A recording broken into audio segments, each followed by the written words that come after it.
हमारे विरहा के श्रोता सज्जन, आज मैं ऐसे दुर्दांत अपराधी की विरहा गाने जा रहा हूं जिसने पूरे शासन और प्रशासन को अपने मुट्ठी में कर लिया था।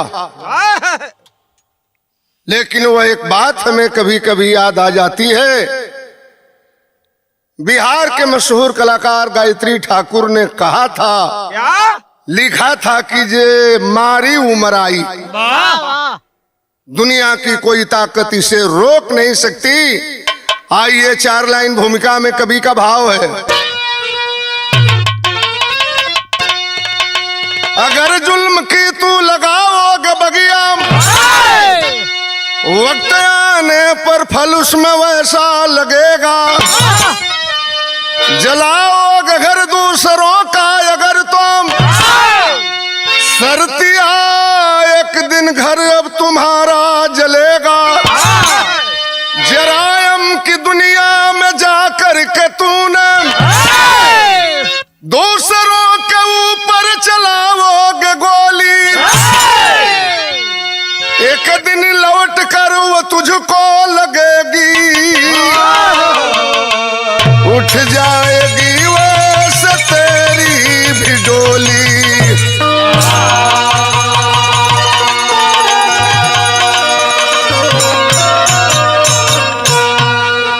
विरहा में गजल की तर्ज है मास्टर।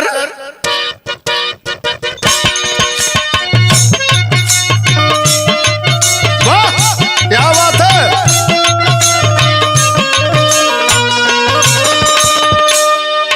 अरे उठो मुसलमान नमाज पढ़ लो, अभी मेरा सर कटा नहीं है।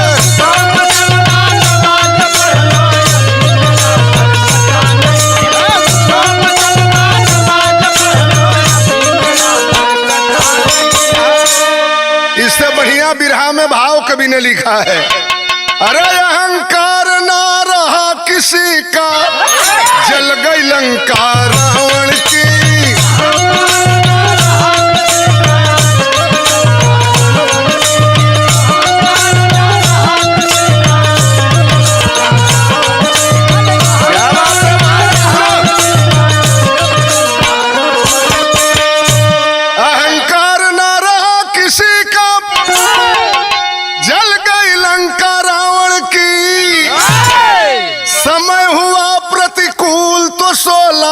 बन गई बूंदे सावन की, समय हुआ प्रतिकूल तो सोला बन गई बूंदे सावन की।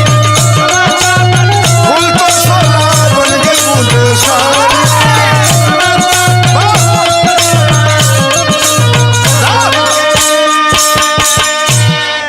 यहीं से कहानी की शुरुआत करने जा रहा हूं।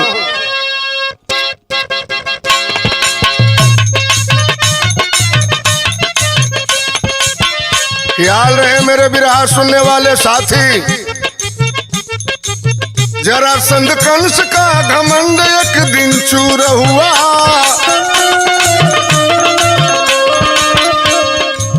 कर्म से हिटलर अपने मरने को मजबूर हुआ। जुर्म का फैसला जरूर यहाँ होता है, रुलाता दूसरों को आखिर में वह रोता है। नाना साहब का वो कानपुर उदास हुआ, विकास दुबे से कलंकित वह इतिहास हुआ। बिकरू गांव में हर जातियों का डेरा है, पांडे राम कुमार का वही बसेरा है। कहानी को पहले समझ लें। कानपुर शहर से 35 किलोमीटर की दूरी पर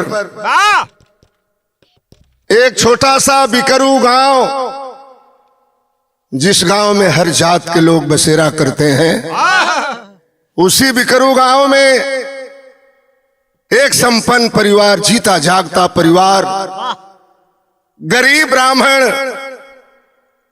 राम कुमार दुबे के बीबी का नाम था सरला देवी।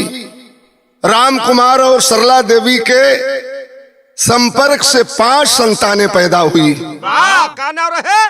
3 भाई और 2 बहन। सबसे छोटा लड़का राम कुमार दुबे का, जिसका नाम था विकास दुबे। यहां तक कि जब धीरे धीरे वो सयान हुआ, जरायम की दुनिया में उसने अपने पैर रखा, पढ़ने के लिए जाता था स्कूल में, कट्टा लेकर के जाता था। मास्टर साहब विरोध करते थे, रास्ते में मारता था। इतनी दहशत हो गई थी उसकी। पिता राम कुमार परेशान होकर के रिश्ते में अपने मौसेरे भाई रसूलाबाद के रहने वाले बीके तिवारी के यहां भेजा, शायद मेरा बेटा वहां सुधर जाए। जब भेजते अपने बेटे को राम कुमार दुबे जी रसूलाबाद में, उस समय का भाव है तरस कौन मास्टर?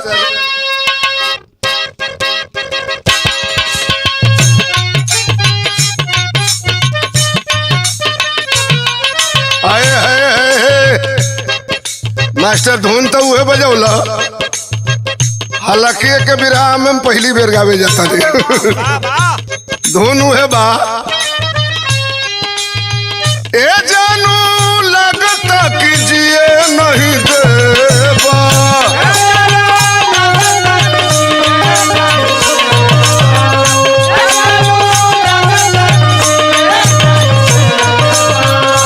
हमारी इज्जत ससुराल में लेबा,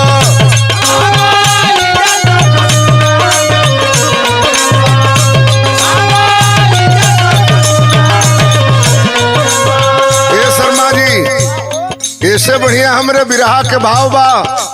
राम कुमार दुबे अपने बेटवा के भेजवला अपने मौसेरे भाई बीके तिवारी के यहाँ, दिहला चाचा जी के घर पठाई।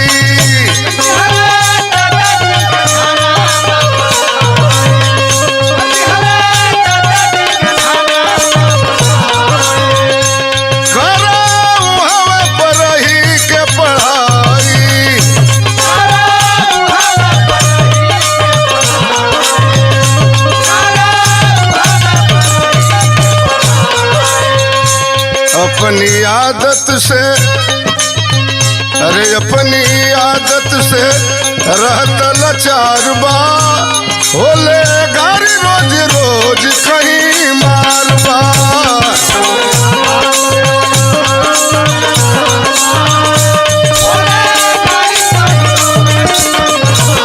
क्या बात है?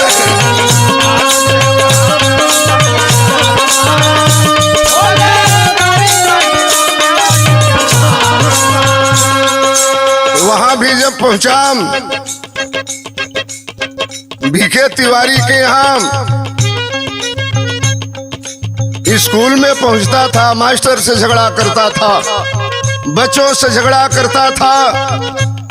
कहा बीके तिवारी ने कि राम कुमार भैया, आपका बेटा हमारे बस का नहीं रह गया है, आप अपने बेटे को ले जाइए। तंगया के चाचा दिहले घर से भगाई,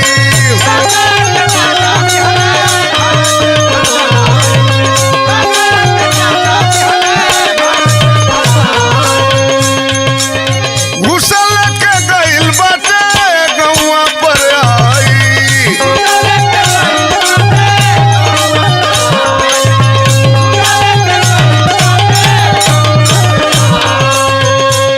फिर तो बनल खिलौना हथियार बा, फिर तो बनल खिलौना हथियार बा, खेला खून से खेल के तैयार बा। बनल खिलौना हथियार बा, खेला खून से खेल के तैयार बा।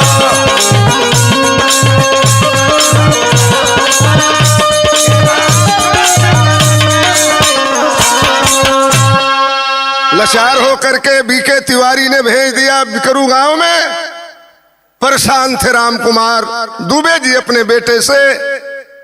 कह रहे हैं कि बेटा अब तो मान जाओ।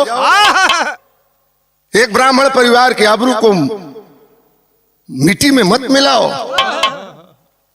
लेकिन भैया जिसके मन में भावना गलत है, समझाने पर उसको अच्छा नहीं लगेगा। विरह में तरज बदल गई मास्टर।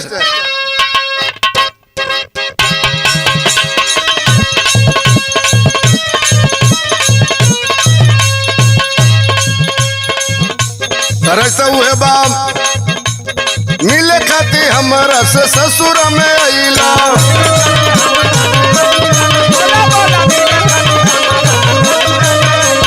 जान जाइए पिया जानू ही का तू कैला।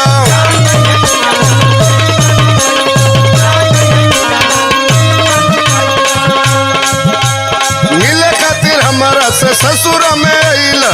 जान जाइए पिया जानू ही का तू कैला।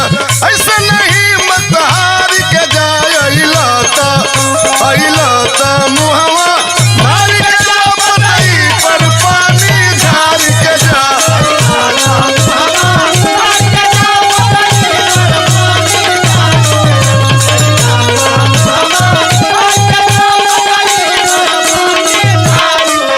समझा रहे हैं राम कुमार दुबे जी अपने बेटे को,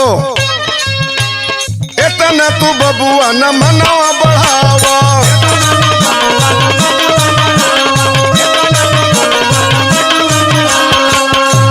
बोला है विकास जनी हमें समझावा।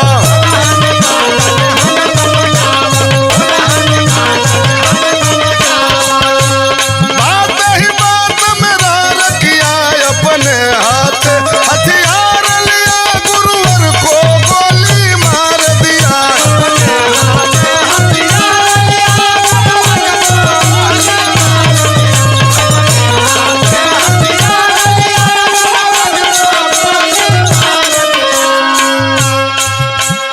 नया विद्यालय में अध्यापक ने विरोध किया। है जरायम की दुनिया में आखिरी कदम रखा हो। विकास दुबे मार दिया अपने गुरु को गोली। लेकिन चलली मुकदमा लेकिन बरी हो गई।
अध्यापक को गोली मारा। गांव के रहने वाले झुन्नू पंडित, 2 बीघा जमीन थी, नजर लगाया, कहा जमीन हमें दे दीजिए। विरोध किया झुन्नू पंडित ने, उस पंडित का अंगूठा कटवा लिया।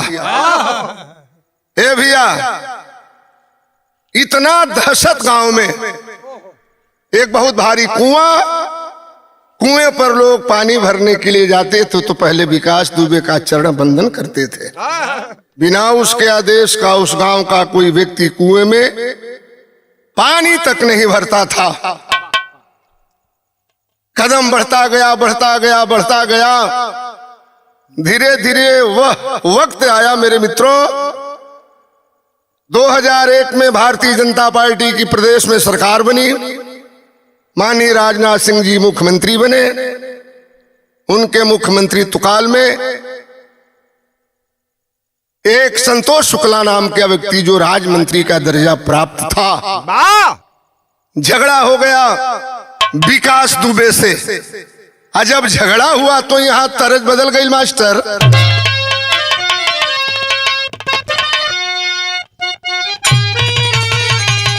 आए तरज तो बड़ी पुरान बे, लेकिन आज भी इसमें वही लचक है विनोद के छपरा सहारिया में अरबी कलर चरखवा देवर मोरा जोगी भैला।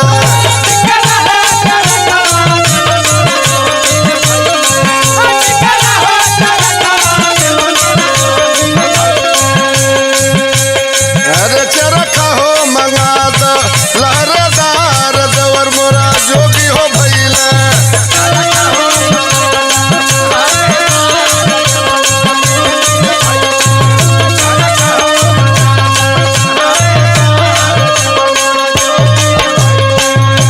संतोष शुक्ला मंत्री से तकरार हुई विकास दुबे की, और झगड़ा इस कदर आगे बढ़ा कि प्रतिज्ञा किया हुआ विकास दुबे किस भारतीय जनता पार्टी की सरकार में भी हमारी चलती है, हमारी चलेगी। अरे संतोष शुक्ला मंत्री संगत कररिया बौरा नजरिया हो भैली।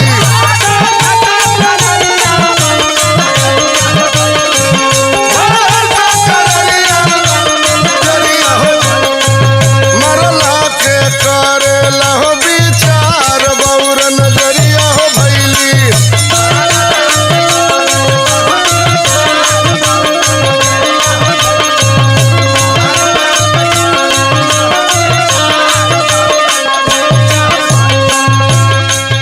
अरे एक दिन रही हमें गईल भेटाई,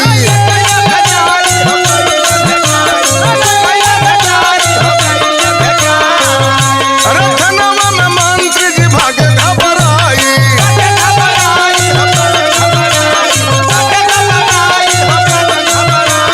अरे थनवे में मार दिहलस वाली तौन घरिया बौरा नजरिया हो भैली।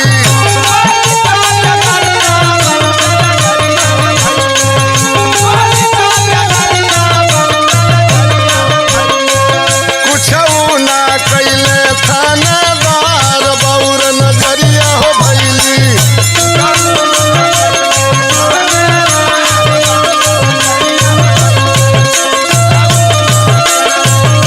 क्या बात है?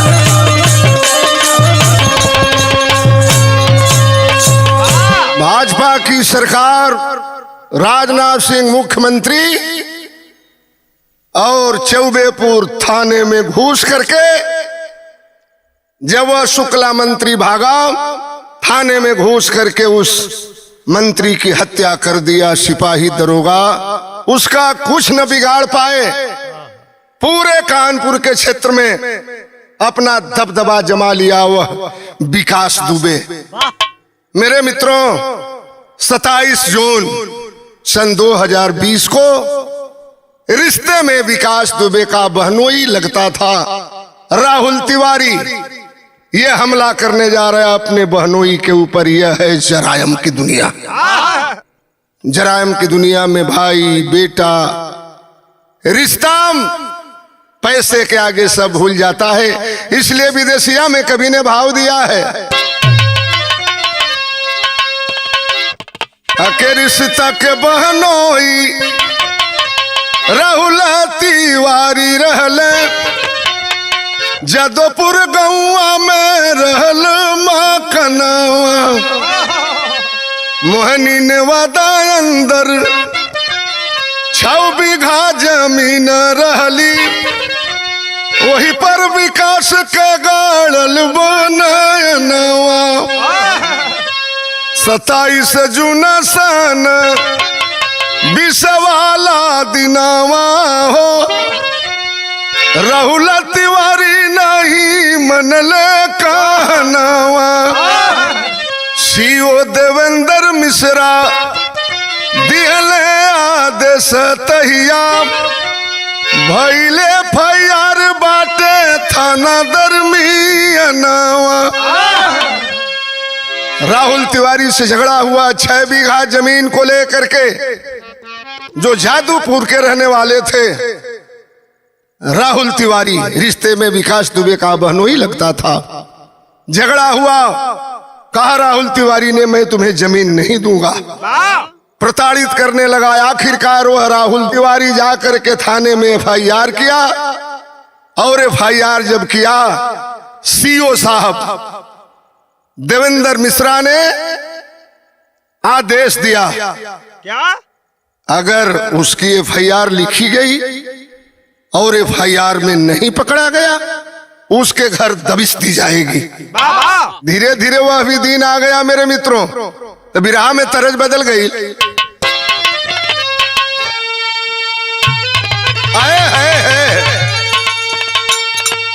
अरे झुलनिया का गुजब आयब टूटल रोजू, अजवनिया में गड़िया रूकलिए राजा।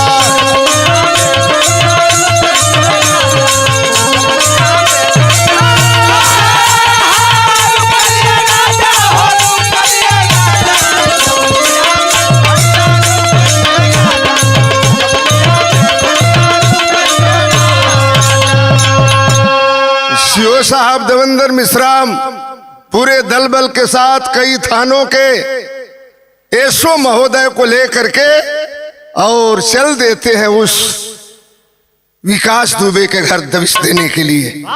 यहीं पर धोखा हो गया मेरे मित्रों। सीओ साहब खा गए धोखा बाबू, विकास दुबे पवलस मौका बाबू।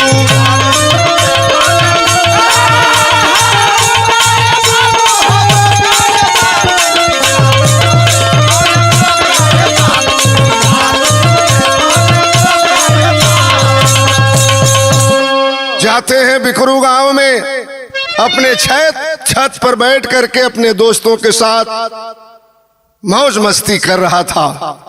हालांकि उसको सूचना मिल गई थी। सूचना देने वाला कौन था? चौबेपुर का वह तिवारी दरोगा। कहा कि विकास दुबे सीओ साहब पूरे दल बल के साथ जा रहे हैं दबिश देने के लिए। हालांकि मैं भी आऊंगा, लेकिन सारे लोगों से मैं पीछे रहूंगा। यह है प्रशासन के लोग। कैसे चलेगा यह प्रदेश, कैसे चलेगा यह देश? जाते हैं अपने घर के सामने जेसीबी मशीन लगवा दिया था रास्ते पर। जब जाते हैं दलबल के साथ सीओ साहब, तड़ तड़ गोलियां के होला बौछार हो, गईले जवान 8 मौका पर मार हो।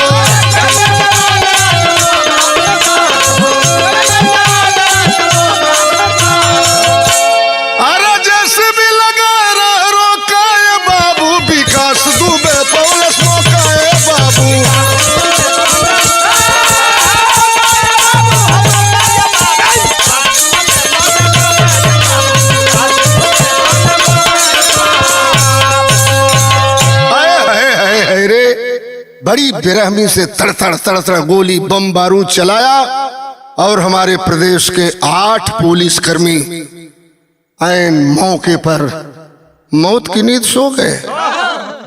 विनय तिवारी थाना का एसओ, वो तो पीछे था। सुनियोजित तरीके से योजना बनाई गई थी। जब गोली चलने लगी तो वो भाग निकला वहां से, लेकिन कफनवा ओढ़ी के चलना हिरवा, यूपी कांप गइल भइल गमगीन वतनवा।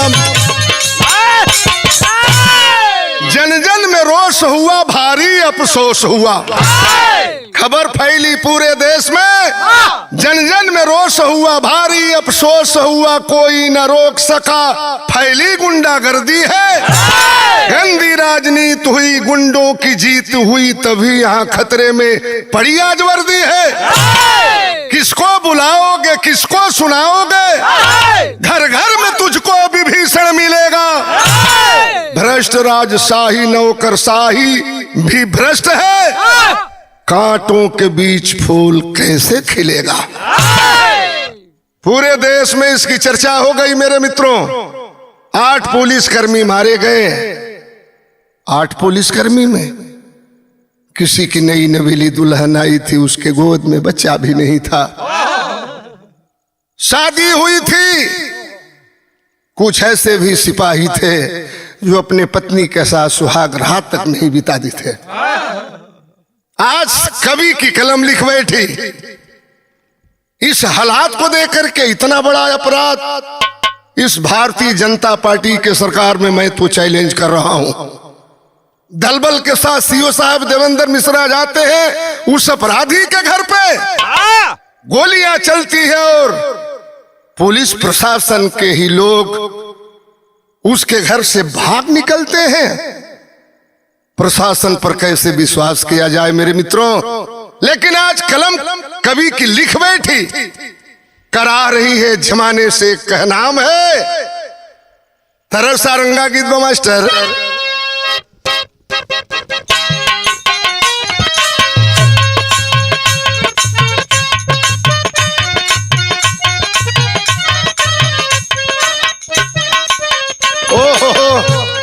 अखिया से आंसू बरसम, दिलवा में सोला धधके, सबही से करेला सवाल नुहोरा। अरे कहियाल माई रोई है नारी, अब से नुरवा धोई है, होई है अनाथ कबले लालन होरा। आरे लंका जरवला काहे, महाभारत रचवला काहे, भोले मनवता फिर हलालन होरा। आपे बचैबा उनके फिर से मुआइबा, हमके उल्टा भइल बाराउर चालन होरा।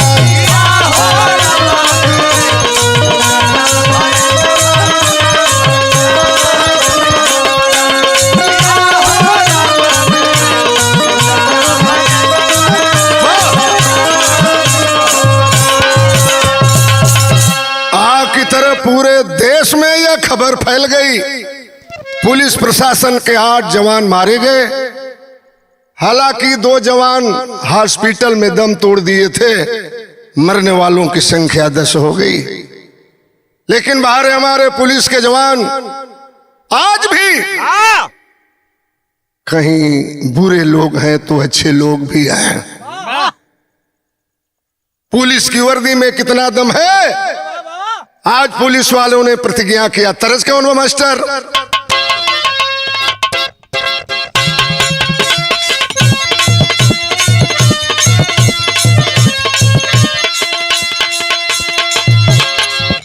अरे अच्छा सिला दिया तूने मेरे प्यार का, अरे अच्छा सिला दिया तूने मेरे प्यार का, अरे यार नहीं लूट लिया घर यार का।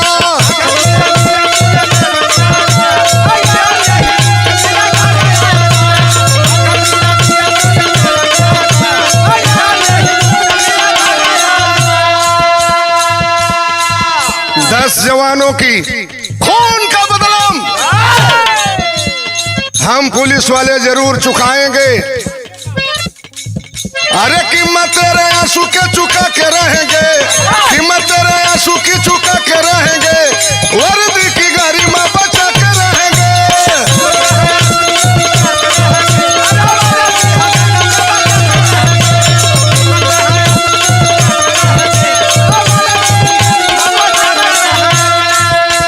होगा जो पताल में तो उसे ढूंढ लाएंगे।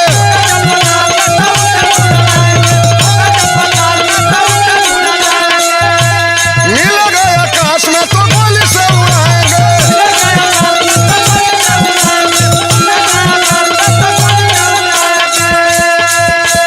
किला हुआ आतंक का ढहा के रहेंगे, किला हुआ आतंक का ढहा के रहेंगे, वर्दी के लाज को बचा के रहेंगे।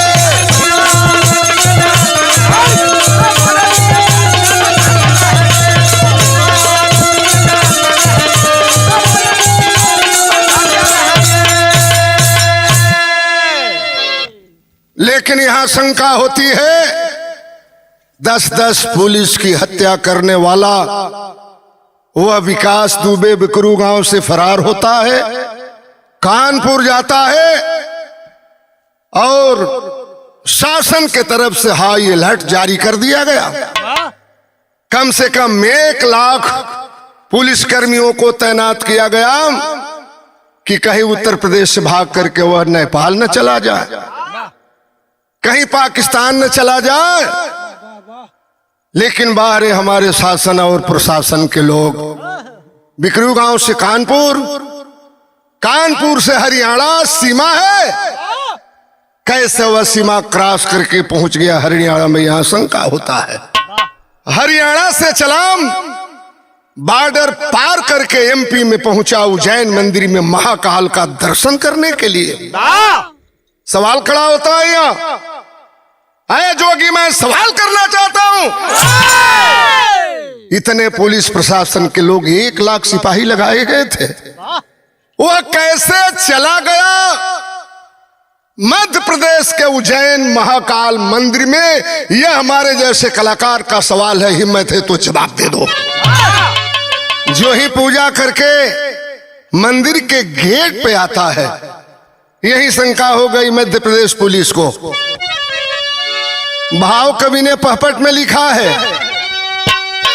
दिया पुलिस को चकमा कातिल भारी केहू ना जाने ला, पहुंच गया है महाकाल के द्वारी केहू ना जाने ला।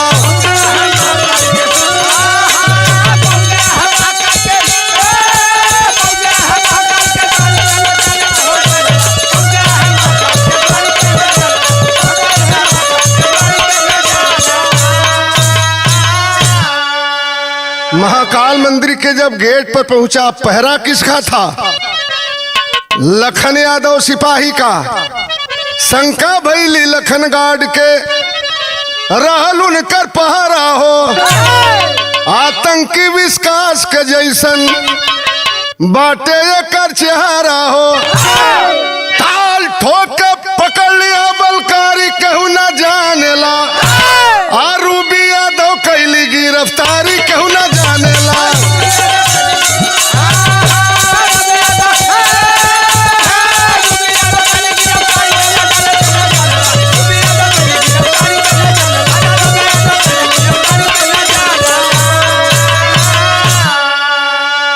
लखन यादव गार्ड ने पहचाना, ये तो का विकास दुबे जैसा लग रहा है, पकड़ लिया। एक और यादव सिपाही था, खींच करके थप्पड़ मारा है। इतना ही कहा था विकास दुबे कि मैं विकास दुबे कानपुर वाला, मैं विकास दुबे कानपुर वाला, इसलिए कि मेरा कोई इनकाउंटर न कर पाए। रूबी यादव गिरफ्तार करती है उस विकास दुबे को। भनक लगी हमारे उत्तर प्रदेश के एसटीएफ को, मांग करती है कि हमारे कातिल को हमें सौंप दो। आल्हा में कवि ने भाव दिया है,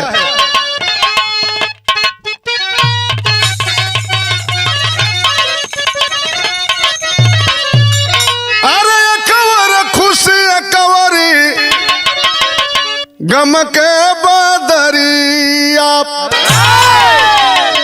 आपस में लोग सब करल विचार। अरे इतना तो पहरा रहल चरुअरिया, कैसे विकास दुबे भइल बा फरार। कोट कचहरिया बिगाड़ी नहीं कुछ, जेलिया से आपन चलाई कारोबार। अरे यूपी से भगावल पहुंचल जेकी एमपी में, पर्दा के पीछे वो रही मददगार। कैदी हमार कर हमारी हवाले, सुनी के विकास दुबे कांपे सही बात। अरे गाड़ी में बिठा के एसटीएफ चली भइल, अरे बार बार विकास तब करई जहां। उत्तर प्रदेश के एसटीएफ ने कहा यह कातिल मेरा है, हमारे हवाले किया जाए। एसटीएफ पहुंची, गिरफ्तार करती है उस विकास दुबे को। अब तो शंका हो गई विकास दुबे को। मैंने सरेंडर किया, कहा कि मैं ही विकास दुबे हूं कानपुर वाला, लेकिन अब मैं बच नहीं सकता, मारा जाऊंगा। ठीक है, अगर सरेंडर कर दिया तो हमारे संविधान में यह नियम है, कोर्ट कानून का यह नियम है कि लाख अपराधी हो, चाहे जितना भी मर्डर कत्ल किया हो, अगर सरेंडर करता है तो सीधे उसको जेल की सलाखों में डाला जाए, मुकदमा होगी, मुकदमा के तहत उसे आजीवन कारावास दिया जाएगा या फांसी की सजा दी जाएगी। शंका हो गई, लेकिन जब हमारे प्रदेश की एसटीएफ लेकर के उस विकास दुबे को एमपी पार करके जब कानपुर के नजदीक जाती है, आज पुलिस प्रशासन के लोग बदला चुकाने के लिए तैयार हो जाते हैं। उस समय का भाव कवि ने लिखा है,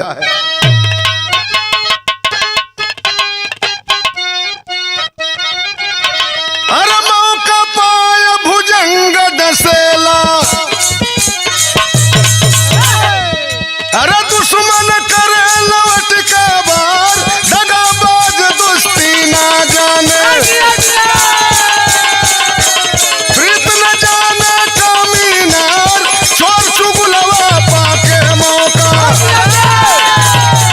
चोरी चुगली करे लबार, भाट गांव में पहुंचल गाड़ी, अरे लागल बातों कर बरियार, डगमगाए गाड़ी गिर गईली, कैदी भागा दिल हथियार, तड़तड़ गोली चलने लागी, अरे भारतवासी करे विचार, तड़तड़ गोली चलने लागी।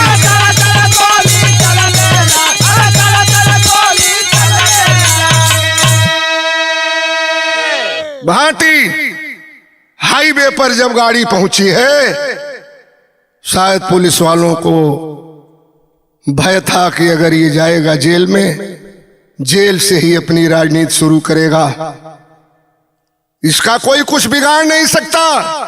जब हमारे 10 पुलिसकर्मियों को मारा है, कहीं से दबाव पड़ा होगा शासन का, मंत्री का, इस भारतीय जनता पार्टी की सरकार में, उसको किसी तरह से खत्म करो, वरना हिंदुस्तान में वह किसी को जिंदा नहीं छोड़ेगा।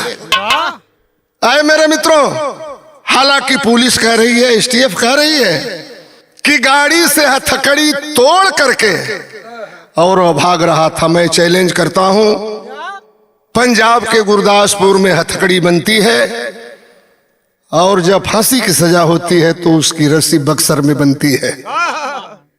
हमारा दावा है, हथकड़ी को चाहे लाख हथौड़ी से मारिए, वह चिपक जाएगी लेकिन टूटेगी नहीं। क्या बात है। ठीक है, विकास दुबे अपराधी था, मैं भी कहता हूं अपराधी था, उसको सजा मिलनी चाहिए, लेकिन कोर्ट के तहत, कानून के तहत, तभी यह देश का संविधान बचेगा।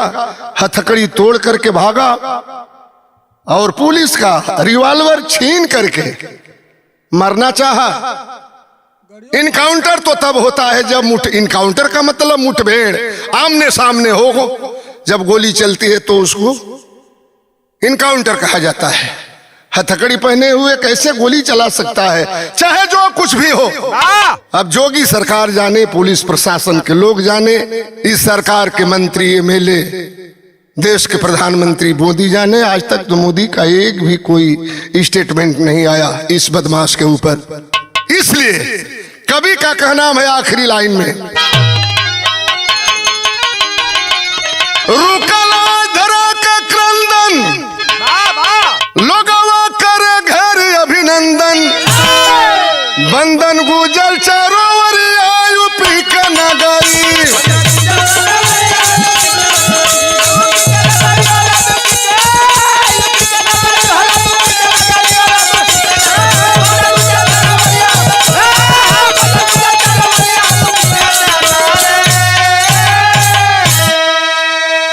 लोगों में खुशी है, मिटाया आज आतंक, यहां से आ गई खुशहाली।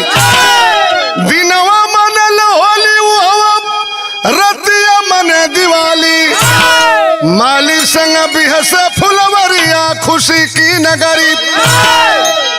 आज बिकरू गांव में दिवाली मना रहे हैं लोग कि इस जरायम की दुनिया से और हमारे गांव से एक रावण का खात्मा हुआ है। लेकिन आज तमाम तरह की चर्चाएं हो रही है। चर्चा कौना चीज के बाप? केहू कहे ठाकुर बाभन के बाटे ही हो लड़ाई। हालांकि आज ब्राह्मण समाज दुखी है, कानून के तहत दुखी है। कुलदीप सिंह सेंगर क्यों नहीं गोली मारी जाती? राजा भैया के ऊपर मुकदमा है, उनको क्यों गोली नहीं मारी जाती? ये सवाल कर रहे हैं ब्राह्मण बिरादरी के लोग। रोष जरूर है ब्राह्मणों में, लेकिन जो कवि का कहनाम है, केहू कहे ठाकुर बाभन के बाटे ही हो लड़ाई। अपराधिन के जात न होला सुनिला हमारो भाई। नहीं करत कर रिया खुशी के नगरी।